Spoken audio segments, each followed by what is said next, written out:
नमस्कार। लाखों करोड़ों दिलों पर राज करने वाले अभिनेता सिद्धार्थ शुक्ला अब इस दुनिया में नहीं रहे। 40 साल की उम्र में दिल का दौरा पड़ने के कारण उनका निधन हुआ। बालिका वधू में शिवराज आलोक शेखर का किरदार निभाकर घर घर में पॉपुलर हुए सिद्धार्थ ने कई सीरियल्स में काम किया। फिल्म हमटी शर्मा की दुल्हनिया में भी सिद्धार्थ नजर आए थे। सिद्धार्थ बालिका वधू में काम करने वाले तीसरे बड़े सितारे रहे हैं जो इस दुनिया से रुखसत हो गए।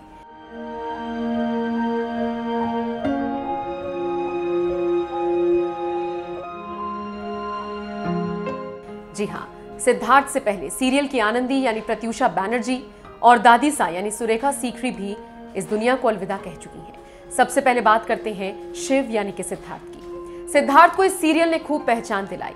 नतीजा ये रहा कि उनको कई सारे शोज में काम करने का मौका मिला। बिग बॉस 13 ने सिद्धार्थ के करियर को बुलंदियों पर पहुंचा दिया। रियलिटी शो के दौरान सिद्धार्थ सलमान के भी फेवरेट रहे। घर से बाहर आने के बाद उनकी फैन फॉलोइंग में और जबरदस्त इजाफा हुआ। इस वक्त जब उनके पास इतने प्रोजेक्ट्स थे कि उनके पास आराम करने की फुर्सत नहीं थी, वो हम सबको छोड़कर चले गए।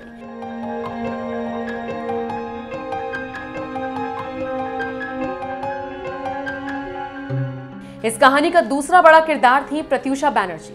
प्रत्यूषा ने करियर के शीर्ष पर रहते हुए आत्महत्या कर ली।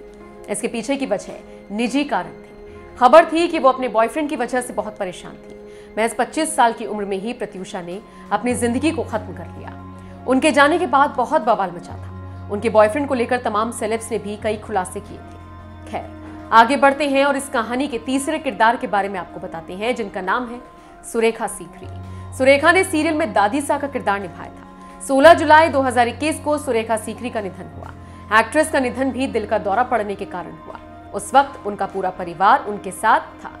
बता दें, सुरेखा सीकरी बीमारी के बावजूद काम करती थी। वो आखिरी बार साल 2020 में घोस्ट स्टोरीज में नजर आई थी। इसमें सुरेखा के साथ जानवी कपूर लीड रोल में थी। ये तीनों ही सितारे अपने आप में बेहद पॉपुलर थे, लेकिन ऐसे वक्त में फैंस को छोड़कर गए जब किसी ने कल्पना भी नहीं की थी। आपका इस खबर पर क्या कहना है? कमेंट करके अपनी राय हमें जरूर दें।